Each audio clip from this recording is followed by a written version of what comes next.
Olá, boa tarde, mamãe que me acompanha aqui no Facebook. Hoje nós vamos falar do tema por que mulheres têm mais depressão do que os homens.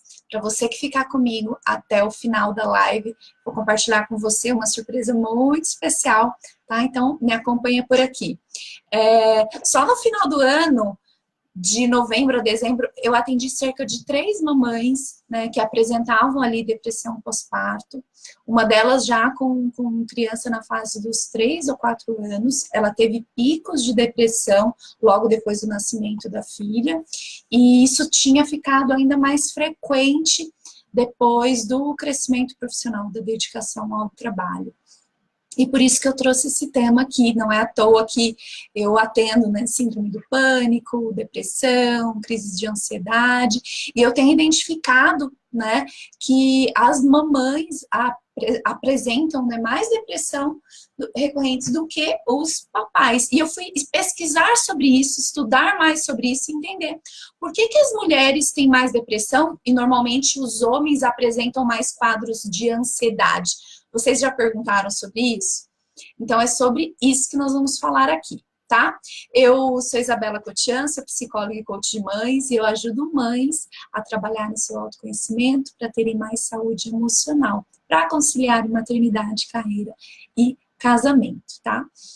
Bom, eu já atendo mamães há cerca de 4 anos, né? E são diversos objetivos que aparecem nos atendimentos. Né? Seja para se conectar normalmente com um trabalho que faça mais sentido depois que se tornou mãe, para ter mais paciência com os filhos, para se encontrar depois da maternidade, para restaurar e resgatar o casamento, para conquistar uma melhor performance no trabalho, já que o tempo está tão comprometido, né, com os cuidados e a dedicação ali com os filhos. E tudo isso me deu uma bagagem, um conhecimento, principalmente sobre o nosso papel de mulher, né? Principalmente depois da maternidade. Qual é o nosso papel no mundo? Né? Qual o papel histórico da mulher, né, na sociedade? E antes, qual que era o papel da mulher? Né? Se a gente for pensar na época dos nossos avós, né? As nossas avós, elas eram responsáveis pela casa, né, e pelos filhos. E os homens, normalmente, eram responsáveis pelo trabalho. Isso eu estou falando aí... Vamos pensar em quanto anos? Há mais de 50 anos atrás, né? Na época que as nossas avós eram mães dos nossos pais. Então, normalmente, a mãe, ela trabalhava em casa, ela realizava mais os serviços domésticos ou de administração do lar. O mesmo com as famílias maiores, né, onde haviam os filhos mais velhos, aqueles filhos mais novos, existia toda uma hierarquia, né, de papéis e responsabilidades. A mãe como líder da casa, como líder ali administradora das atividades da casa, dos filhos, a orientação e educação dos filhos, acompanhamento da escola, né? Enquanto os pais eram responsáveis principalmente pela parte financeira e por sustentar aquelas famílias que eram tão numerosas, né? É só você perceber na época dos seus avós, dos seus bisavós, como tinham filhos, né? Como haviam crianças ali naquela época. E dos nossos pais para a gente, as famílias foram diminuindo, porque a mulher começou a ingressar mais no mercado de trabalho, desenvolver também a sua profissão, o seu lado profissional, e ela não abandonou a parte de casa e filhos, ela agregou uma nova responsabilidade, que é a responsabilidade profissional. Hoje, olhando a geração dos nossos filhos, né, as crianças, sejam meninas e meninos, já estão sendo preparadas, né, para estudar, para fazerem suas faculdades e para escolherem suas carreiras. Né? Antes, as mulheres estudavam para dar uma melhor educação para os filhos e ficava por ali. Né? E muitas mulheres não chegavam a concluir os estudos, porque a principal responsabilidade era saber cozinhar, saber bordar, saber cuidar da casa. Né? Antes, se o casamento acontecia para ganho da segurança. E hoje, a gente está vendo relacionamentos que acontecem para amor, né? Para uma identificação. Né? Então, olha como que mudou da geração dos nossos avós para os nossos pais até chegar na gente. né? E aí, falando um pouco mais desse tema, por que que as mulheres têm mais depressão que os homens? Né? E aí, no caso, nós não vamos focar que os homens têm mais ansiedade que as mulheres, né? Vamos focar aqui no nosso papel, né, de mulher. Então, o que aconteceu? A mulher, ela tem agregado mais responsabilidades com o passar do tempo. A Maria está falando aqui, bom, mulheres ficam mais estressadas, foi coitadas, aturam tudo, umas porque não gostam. Amor fala mais alto do que as outras pela necessidade. Olha só, a gente não deixou, né, de cuidar da casa e dos filhos. É claro, se a gente tem uma profissional doméstica que cuida da casa, da limpeza, da comida, se a gente tem uma babá que cuida dos filhos, por mais que a gente tenha essa rede, né, seja de um apoio familiar ou um apoio pago, contratando profissionais, nós que gerenciamos essa rede de apoio. A gente é o pilar ali da casa. Porque, além de gerenciar a casa, selecionar onde vai ser a escola dos filhos, o que vai ser o lanche, como que vai ser os estudos, quem que vai ser a profissional que vai acompanhar o seu filho quando você não estiver presente, tem também as responsabilidades do trabalho. E o que acontece? Por que a depressão vem mais forte para a mulher? Quando a gente se descobre mãe, a gente não é preparada para olhar para a gente, para as nossas responsabilidades, para as nossas culpas, para os nossos medos, para a hora que eu vou ter tempo para mim. A gente, quando descobre que vai ser mãe, a gente passa a estudar e ouvir, buscar profissionais para entender mais sobre a criança, né? Sobre a rotina do sono, sobre a alimentação, sobre a homeopatia, sobre o método Montessori, sobre a disciplina positiva, tudo voltado para apoiar a criança. E quem que apoia a mãe?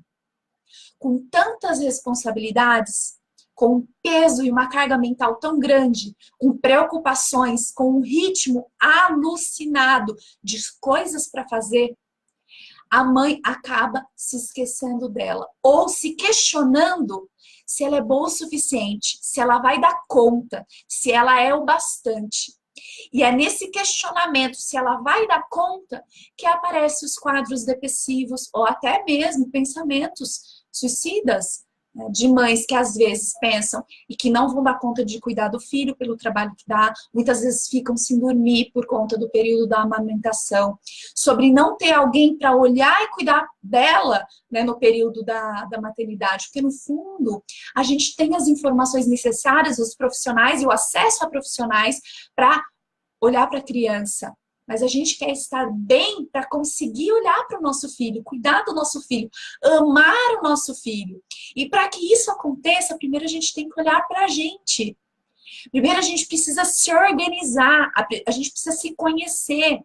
E nenhuma maternidade dá esse olhar para a mãe. A gente não recebe um manual de como olhar para nós como mulheres vulneráveis e ter informações suficientes para nos sentirmos mães e mulheres mais seguras, mais confiantes, mais energizadas, mais resilientes quando a gente sai da maternidade. A gente sai com aquele pacotinho de amor, cheia de medo, cheia de ansiedade, e a gente só vai descobrindo que a gente perde muita coisa ali, inclusive o tempo para nós, quando a gente chega em casa, quando a gente fica sem dormir, quando muitas vezes a gente, até encontrar uma profissional de confiança, a gente acaba acumulando funções e responsabilidades, esquecendo da gente.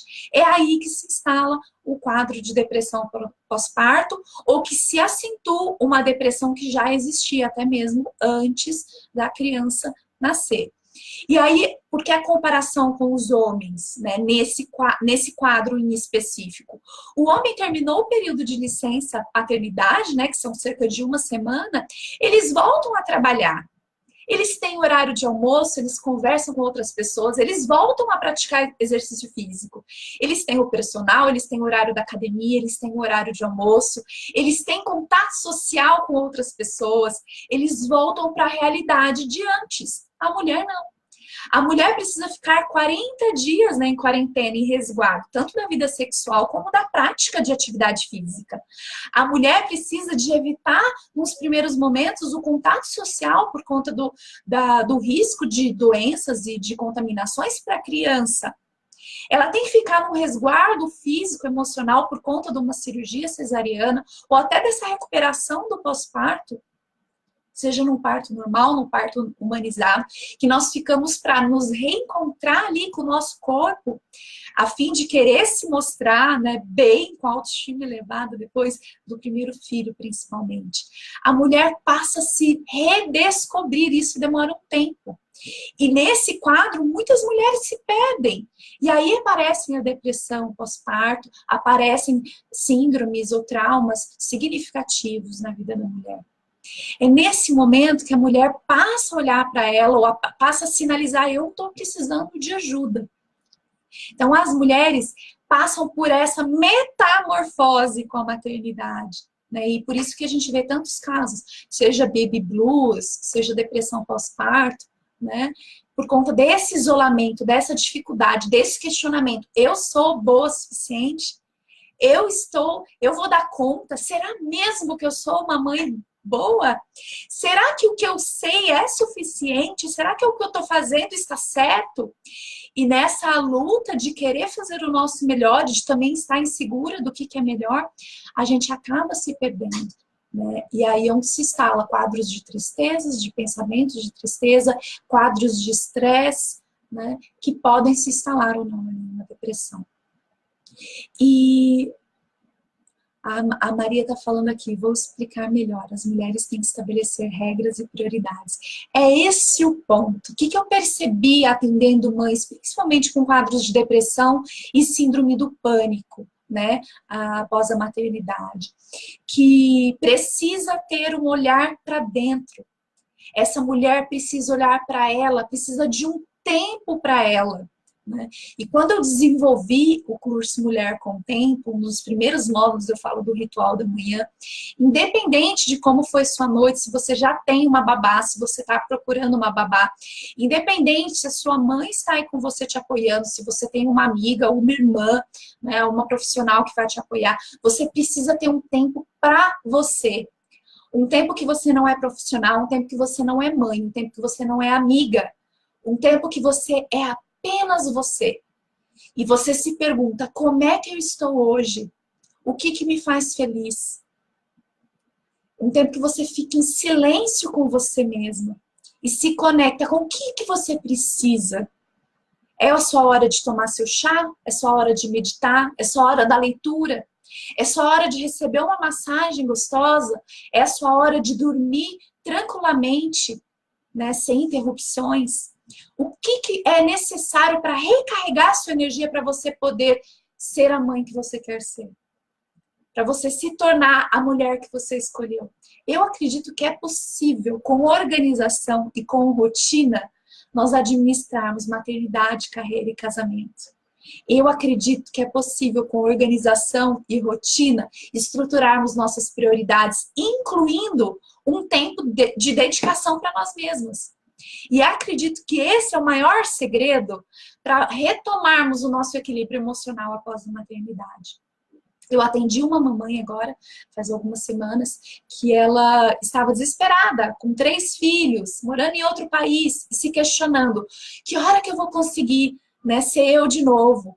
E ter paciência, ter calma, e curtir a maternidade, né? E a gente entendeu o que ela pode fazer, né, nesse processo para descobrir essa mulher que ela quer ser. E entre várias perguntas e várias ferramentas que eu faço no processo que alia psicologia e coaching, a gente identificou que ter pelo menos 1 hora por dia é o que vai dar essa paz, essa tranquilidade para ela se conectar de verdade com a maternidade. Primeiro ela precisa se conectar com ela. Primeiro ela precisa se conectar com a força dela, com a energia dela. Ela precisa encher o potinho dela de amor. E muitas vezes a gente faz um pacto com a gente mesma. Eu não vou fazer como minha mãe fazia. Eu não vou fazer como meu pai fazia. Ele batia, ele punha de castigo, ele brigava. E quando a gente se dá conta, a gente está reproduzindo as mesmas coisas com os nossos filhos. Por quê? Por que a gente entra nesse ciclo e nesse padrão de repetição sem nos dar conta? Será que a gente faz isso de forma inconsciente? Ou que, no fundo, isso é a única forma que a gente sabe fazer? Não é a sua culpa. Não é a sua culpa fazer dessa forma. Existem meios de descobrir formas diferentes. E o caminho é se conhecer. em conhecer quais os padrões que você vem repetindo e que você quer quebrar. O que você quer fazer diferente? Qual a rotina que funciona melhor para cuidar de você, da sua casa? Para que então você desenvolva uma rotina para o seu filho, para que ele não seja o rei da casa e coloque o dedo na sua cara, na cara do seu marido, na cara da babá, como se ele mandasse em todo mundo. A gente está oscilando. Antes a gente tinha muitas regras em casa. Antes tinha uma hierarquia a ser seguida. Antes a maior parte do bife era dos mais velhos. Hoje há uma permissividade tão grande para a criança, onde a criança se acha capaz e poderosa para mandar nos pais, para pegar o bife para ela, para definir como que vai ser. Tá errado. A casa precisa de regras, a família precisa de regra, a criança precisa de rotina, limites e regras. A gente não precisa ser o extremo do militarismo, nem o extremo da permissividade. É preciso regras e limites para formar uma personalidade saudável nessas crianças, para que elas entendam, sim, que na sociedade tem limites. O trânsito tem semáforo. Se você ultrapassa a velocidade, tem multa. A sociedade tem limites. O mundo tem limites. Em casa também precisa ter limites. O que eu percebo é que nós, como mães, quando a gente está naquela dor, naquela culpa de se sentir impotente, de se sentir insuficiente, a gente acaba cedendo e abrindo mão de colocar regras e limites. E querendo preencher essa culpa que a gente sente por estar ausente ou por não ser boa o suficiente com coisas, com presentes, com mimos, para que essa criança cresça se sentindo amada, recebendo presente, recebendo tablet, recebendo desenhos, recebendo mais estimulação de que o prazer e a felicidade está nas coisas e não nas pessoas, e não no tempo de qualidade. Quando a gente não tem esse olhar para dentro, a gente quer preencher os nossos filhos com o que faltou na gente, na nossa infância. Então, eu não tinha meu pai, eu não tinha minha mãe, eu não ganhava as coisas que eu queria. Então, hoje, eu vou dar tudo que meu filho quiser. E aí, eu não trabalho a frustração. E ali, eu não trabalho o limite. Então, ali se instalam alguns quadros de culpa. Meu potinho do amor está vazio. Eu já tô culpada, eu já tô triste, eu já tô chateada. E eu não quero isso pro meu filho. Então, eu faço todo o oposto. Eu deixo ele fazer o que ele quiser. Eu compro de presente o que ele quiser. O que ele vê na televisão, eu peço. Eu faço tudo o que ele quer. E eu esqueço de colocar as regras e limites. E eu esqueço que amor também é ensinar, também é corrigir, também é repreender. É quando a gente dá não que a gente está explicando até onde ele pode ir, até onde vai o respeito com as outras pessoas, até onde vai o respeito com ele mesmo. E por que a depressão acontece tão forte com as mulheres? Porque a gente não aprende a falar a não para nós. Chegou o fim, né, do tempo onde eu não tinha 15 minutos para fazer uma meditação. Chegou o fim do tempo onde eu comia correndo, mas a lancheira, a alimentação dos meus filhos estava perfeita. Por que ele pode ter o melhor e eu não? E aí eu falo sempre uma comparação com o voo, né? Máscaras cairão na face, né? Num caso de acidente, né? Primeiro a gente põe a máscara da gente, para depois pôr nos nossos filhos. Se a gente estiver saindo para colocar a máscara nos nossos filhos antes de colocar na gente, nós vamos adoecer. Nós vamos ficar sem ar. E é isso que eu vejo acontecendo com muitas mamães. Muitas mamães estão adoecendo, estão com quadros graves de traumas, ansiedades, quadros depressivos, tomando ansiolíticos, antidepressivos, né, vivendo à base de medicamentos para dar o melhor para os seus filhos, sendo que elas não estão fazendo o melhor por elas. Para ser mães melhores e conscientes que a gente está exagerando, que está faltando limite, né, ou que está faltando mais contato físico, carinho do que presente, a gente precisa olhar para a gente, precisa olhar para as nossas feridas emocionais. E o primeiro passo para fazer isso é organizar um tempo para nós. Segundo passo, uma rotina para casa. Terceiro passo, uma rotina para as crianças. E é por isso que eu desenvolvi o curso Mulher com Tempo, tá? Esse curso já está no ar, é um curso 100% online, 100% gravado, que você pode assistir de qualquer lugar do mundo. Tá? Esse curso, ele tem cerca de 5 a 10 minutos de vídeo, tem exercício, tem teste, ele é bem prático. Logo no começo do curso eu explico como usar o acelerador de vídeos para você ver em apenas alguns minutos e já aplicar e estruturar a rotina na sua vida. Eu apliquei esse método em mim. Eu venho disseminando esse conhecimento dos meus atendimentos, já são mais de 300 mamães. Eu falo sempre da rotina de blocos e como eu compartilho essa rotina na minha vida para que funcione, para que eu tenha tempo para minha filha, para eu tenha tempo do meu casamento, para que eu seja a profissional, né, competente, dedicada, que eu procuro ser a cada atendimento, sem abrir mão de cuidar de mim, da minha saúde física, emocional, espiritual, mental. Tá? Os primeiros passos são organizar o tempo para você, o tempo para casa e o tempo para os filhos. E nesse curso Mulher com Tempo tem um passo a passo de como você fazer isso para estruturar dentro da sua casa, então conseguir conciliar tudo o que é possível. Lembra? Antes nós tínhamos duas responsabilidades, cuidar da casa e cuidar dos filhos. Talvez você seja uma mamãe que esteja nesse momento da sua vida, tá tudo bem. E talvez você seja uma mamãe que queira redescobrir a sua carreira, ou que está com dificuldade de conectar a carreira com a maternidade. Então, você vai encontrar qual a estrutura mais adequada de rotina para o seu momento de vida.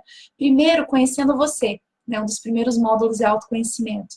Depois, ritual matinal, desenvolvendo a sua rotina que é mais adequada para você. Depois, a rotina de blocos. Quais são as responsabilidades que você tem no seu dia a dia e como organizar da forma que funciona para você. Não adianta eu falar como é a minha se você não se conhece, não sabe qual que é seu horário de pico de energia, quais que são as suas prioridades, né? Quais são os horários mais importantes para os seus filhos e que você quer participar da rotina. E ali no curso tem tudo isso para você organizar da melhor forma, para ter tempo para o que realmente importa e para que você não enfrente aí um quadro de depressão, para que você não aumente aí os números onde as mulheres têm mais depressão do que os homens. O ideal seria que ninguém tivesse. Então vamos trabalhar isso, vamos começar por você. Tá bom? Eu vou deixar o link com mais informações do curso Mulher com Tempo aqui abaixo desse vídeo. Essa live vai ficar gravada e eu vou ficar muito feliz de ter seu comentário aqui abaixo. E se você gostou muito desse vídeo, compartilha ou marca alguma mamãe aqui abaixo que possa se beneficiar com esse conteúdo. Estou aqui toda quinta-feira, por volta da 1h, trazendo sempre o melhor tema para compartilhar contigo. Um beijo muito grande, boa semana, tchau, tchau.